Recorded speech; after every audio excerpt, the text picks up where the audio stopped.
Alhamdulillah. Comment être riche? Comment acquérir la richesse matérielle, la richesse financière? Je vais te donner des clés. Wallahi wa Rabbil Kaaba. Si tu les saisis, si tu les comprends, si tu vis avec ces clés, tu les mets en application, tu seras riche, insha'Allah ta'ala. Alors, il faut bien comprendre une chose, tu seras riche financièrement, mais aussi, et pas que, mais aussi spirituellement. Tu auras une richesse de foi, de cœur, une richesse d'âme. Alors, il faut bien comprendre une chose avant tout, c'est que tout est relatif. La richesse financière, c'est d'avoir une certaine autosuffisance. Tu as un excès de biens, tu peux te faire plaisir, tu n'es pas dépendant d'autres personnes, d'une structure quelconque. Eh bien, tout est relatif, ça dépend. Ça dépend avant tout de ton état d'esprit. Certaines personnes vivent avec ce qu'on appelle al-qana'a, le contentement de ce qu'ils ont. Eh bien, ceux-là sont plus facilement riches matériellement que ceux qui peut-être ont plus de biens, mais n'ont pas al-qana'a, le contentement. Je vais te donner un exemple.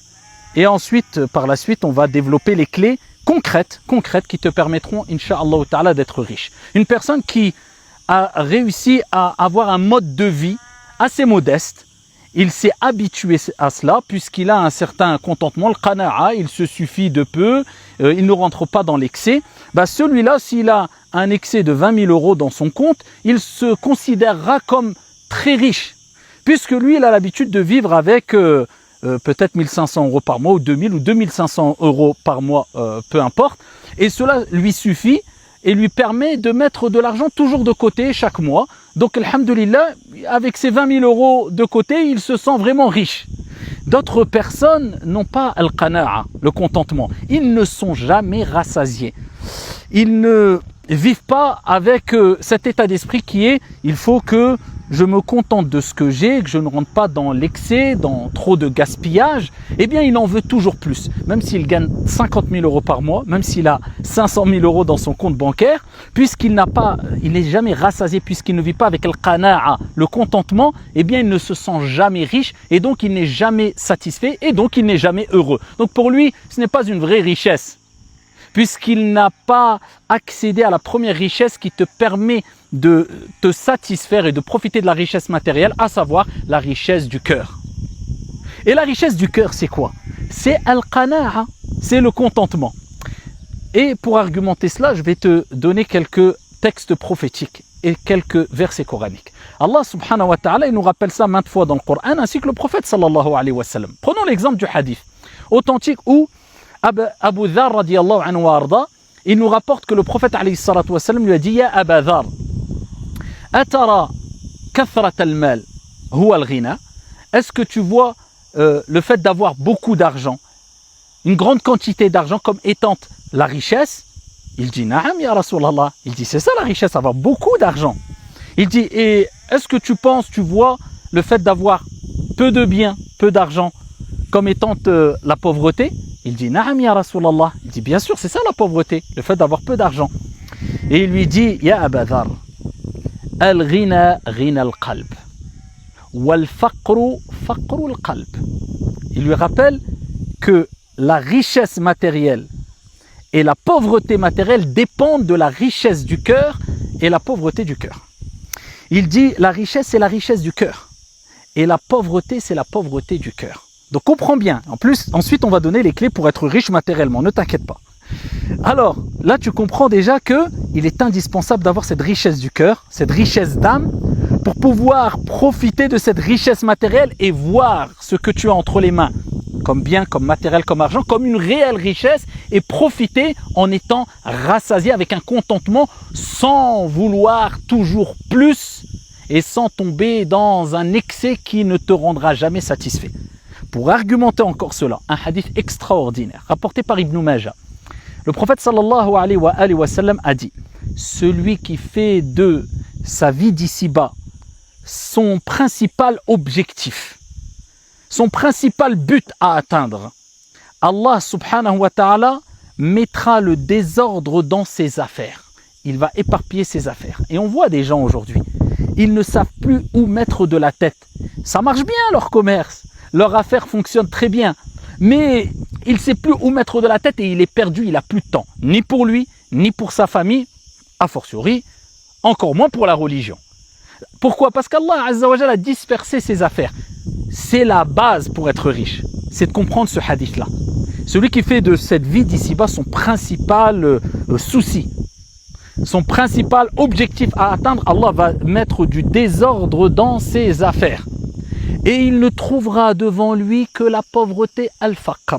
Tu vas t'épuiser, tu vas te fatiguer, tu vas penser que ça marche, mais devant toi tu ne verras que pauvreté. Pourquoi? Parce que tu en voudras encore plus, donc tu n'es pas satisfait, donc quelque part, même si tu as beaucoup d'argent, tu n'es pas riche. Vous comprenez le rapport avec al-qana'a, le contentement? Il faut bien saisir ce sujet-là. Et il ne verra devant lui que la pauvreté et il ne trouvera, il n'acquérera que ce qui lui a été prédestiné dans tous les cas. Dans tous les cas, fatigue-toi ou pas, tu n'auras que ce qui a été prédestiné, écrit pour toi. Ton risque, il est déjà écrit, mais tu dois agir. Bien sûr, comme le prophète alayhi salatu wassalam l'a dit. Et il dit, quant à celui qui fait de son principal souci à l'au-delà, eh bien, Allah réunira ses affaires. Allah arrangera ses affaires. Allah lui facilitera ses affaires. Il sera discipliné, ordonné, ça sera carré. Il donnera du temps à chaque chose, sans excès, et il donnera son droit à chaque chose. Le droit pour lui-même, le droit pour sa famille, le droit pour sa religion, le droit, etc. Allah va réunir ses affaires. Et écoute bien, et Allah va mettre al-qana'a, le contentement dans son cœur. Ah, c'est ce qui nous importe. Ah, vous voyez que la richesse matérielle passe par le contentement du cœur, l'apaisement. Allah va mettre le contentement dans son cœur.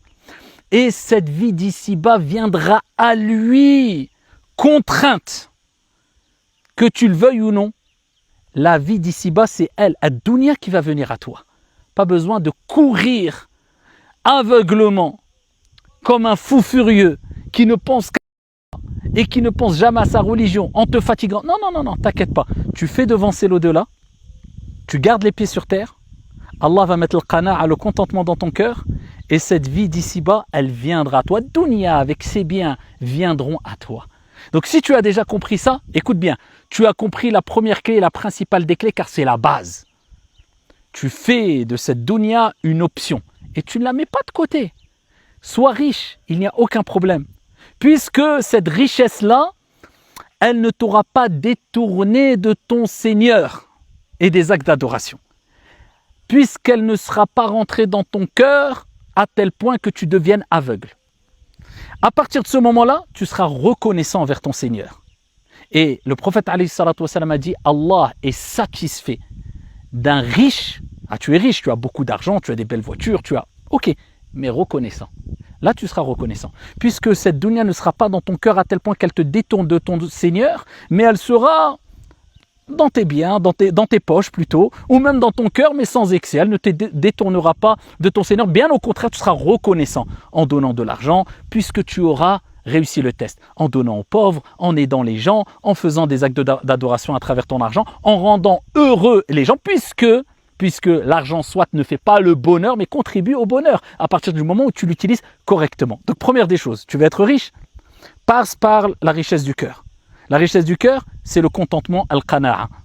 À ce moment-là, Allah t'accordera les richesses matérielles. Tu fais de ton principal souci l'au-delà, pas la vie d'ici-bas. Deuxième des clés, réveille-toi tôt. Le prophète alayhi salatu wassalam a dit Bourika fi ummati ou li ummati fi bukuriha. Il a été béni pour ma communauté. Ça, c'est les clés, ça, c'est les causes. Il a été béni pour ma communauté, eh bien, la matinée. C'est-à-dire, ce que tu vas faire le matin, eh bien, te permettra d'acquérir une baraka, une bénédiction, que tu n'acquerras pas si tu fais ces activités-là dans l'après-midi, que tu le veuilles ou non. Alors, ne te dis pas, je me lève tard, parce que j'ai le temps l'après-midi, et ce que j'aurais pu faire le matin, je le ferai l'après-midi. Tu n'as pas compris le hadith. La bénédiction, al-baraka, elle est le matin, même si tu as le temps l'après-midi. Si tu veux le baraka, la bénédiction, ce qui te permettra de ressentir, de sentir, de profiter, de voir tes biens comme étant utiles et de profiter de tes biens, eh bien cherche la baraka. La baraka, elle est le matin, lève-toi tôt. Il faut se lever tôt comme le prophète alayhi salatu wassalam a dit. Ça, c'est la deuxième clé. La troisième clé, très importante. Le prophète sallallahu alayhi wa sallam, fi sahih, il nous dit que celui qui veut avoir, traduction du sens, des biens abondants, beaucoup d'argent, beaucoup de biens, et voir sa vie s'allonger, avoir une longue vie, qu'il maintienne les liens de parenté. Allah. Plus tu maintiendras et tu feras des efforts pour préserver, pour renforcer, pour protéger les liens de parenté, à travers ton bon comportement envers tes parents particulièrement, en les visitant et en faisant de cette visite, de cette relation, pas une corvée, pas une option, mais une priorité dans ta vie. Sois pas ingrat. Tes parents t'ont tout donné. C'est pas pour que aujourd'hui tu dises tiens, quand j'ai le temps le week-end, je les appelle. Non, ils font pas la manche tes parents. Hein. Non, ils font pas la manche. Tu leur dois tout à tes parents. Eh bien, en plus de cela, tellement que les parents sont importants et tellement qu'il y a de bénédictions et tellement que tu te rapproches d'Allah subhanahu wa ta'ala en te rapprochant de tes parents, le prophète te rappelle, si tu veux beaucoup de bien et si tu veux une vie longue et heureuse, maintiens les liens de parenté. Quelle est ta relation avec tes parents? Tous les jours tu les appelles? Tu prends soin d'eux? Ne me dis pas oui, je leur envoie un virement de temps en temps, je leur donne de l'argent. Non. Le meilleur cadeau que tu peux donner à tes parents, c'est ta présence avec un sourire et un bon comportement. Continuons. Ça, c'était la troisième clé importante. Quatrième clé. At-tawakkul ala Allah azza wa jal. Place ta confiance en Allah subhanahu wa ta'ala. Et retiens bien cela. At-tawakkul ala al-asbab shirk. Placer sa confiance dans les causes, c'est du shirk. Tarkul asbab dalal. Et délaisser les causes, c'est un égarement. Non. Tu utilises les causes, les moyens, et tu places ta confiance en Allah subhanahu wa ta'ala. Le prophète sallallahu alayhi wa sallam, il dit, si vous placiez votre confiance en Allah subhanahu wa ta'ala comme il se doit, Allah vous accorderait votre subsistance comme il l'accorde à l'oiseau. L'oiseau, il part, il fait les causes. Il part à quel moment il dit le prophète? Le matin. Le ventre vide et il rentre le soir rassasié. Donc place ta confiance en Dieu et ne désespère pas. Sache qu'Allah subhanahu wa ta'ala, il t'accordera ton risque, insha'Allah ta'ala. Tu dois placer ta confiance en le vivant, en le riche, al-ghani subhanahu wa ta'ala. Ça, c'est extrêmement important. Place ta confiance en Allah subhanahu wa ta'ala. Parmi les moyens aussi, c'est d'être honnête. Plus tu seras honnête, et cela montrera que tu es une personne qui place ta confiance en Allah azza wa jal et pas en les causes. Certaines personnes cachent des défauts.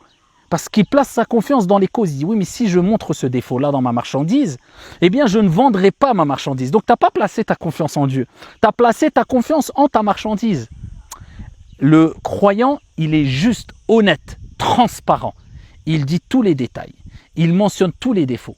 Quand il vend et quand il achète. Et il est clément et miséricordieux, comme le prophète alayhi salatu wassalam l'a rappelé. Rahimallahu rajulan, qu'Allah fasse miséricorde à un homme, samhan idha ba'a, samhan idha ishtara, samhan idha iqtada. Il est indulgent quand il vend, il est indulgent quand il achète, et il est indulgent quand il réclame son dû. Et ça, c'est une clé extrêmement importante. Et une dernière clé qui te permettra d'être riche, insha'Allah ta'ala, c'est de t'éloigner des péchés et d'augmenter le repentir et la parole astaghfirullah. Al-istighfar, la demande de pardon à Dieu. Répète beaucoup astaghfirullah. Éloigne-toi des péchés. Quelle est ta relation avec les péchés? Quelle est ta relation avec les bonnes actions? Plus tu te rapprocheras de ton Seigneur avec des bonnes actions, plus Allah subhanahu wa ta'ala t'ouvrira les portes de la richesse du cœur, de l'âme et la richesse matérielle. La preuve en est le verset coranique où Allah subhanahu wa ta'ala il parle de Noé, le prophète Noé, Nuh alayhi salam, qui a dit فَقُلْتُ اسْتَغْفِرُوا رَبَّكُمْ إِنَّهُ كَانَ غَفَّارًا. Et j'ai dit, implorez le pardon de votre Seigneur, c'est lui le grand pardonneur. إِنَّهُ كَانَ غَفَّارًا. Qu'est-ce qu'il se passera à ce moment-là? يُرْسِلِ السَّمَاءَ عَلَيْكُمْ مِدْرَارًا. Il vous accordera des pluies abondantes. وَيُمْدِدُكُمْ بِأَمْوَالٍ وَبَنِينَ. Et il vous accordera beaucoup de biens et beaucoup d'enfants. Une des causes spirituelles, une des causes religieuses, pour qu'Allah accroît tes biens et t'accorde beaucoup d'enfants, en bonne santé, insha'Allah ta'ala, l'augmentation de astaghfirullah, avec la langue, mais aussi et surtout avec le cœur. Demandez beaucoup pardon à Allah subhanahu wa ta'ala. Et de plus, le prophète nous a rappelé que c'est une cause de la dissipation des soucis et des tristesses. Répète beaucoup astaghfirullah, astaghfirullah, astaghfirullah. Voici des clés. Si tu vis avec, tu les comprends, tu les saisis, tu les mets en application, wallahi wa rabbil Kaaba, tu seras riche de cœur et riche matériellement. Qu'Allah nous bénisse, qu'Allah nous protège et qu'Allah vous accorde réussite ici-bas et dans le delà. Assalamu alaikum.